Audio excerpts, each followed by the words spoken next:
Lalaban talaga sa patibayan itong bahay na to. Kasi naman dumaan na ang maraming bagyo, lindol, pero nakatayo pa rin siya na para bang walang nangyari. Kasi naman yung mga bahay dati talagang ang titibay. Meron tong 2-car garage.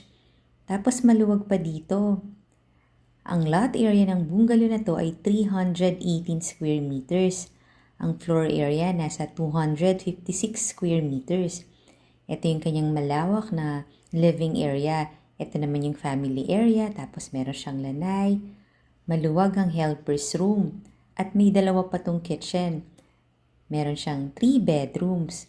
Panoorin mo yung full house tour nito sa YouTube channel ng Home Search Philippines para makita mo yung price and full details. Nasa comment section din. Follow and subscribe ka na ha kasi dito mo makikita ang dream house mo. At marami pa tayong nice houses na pasok sa budget mo. Ito yung master bedroom. Meron siyang sariling bathroom.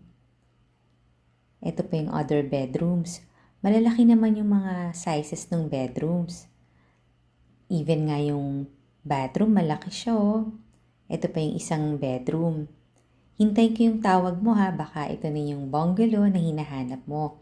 Very good to sa may mga toddlers or may mga kasamang senior. Thanks for watching!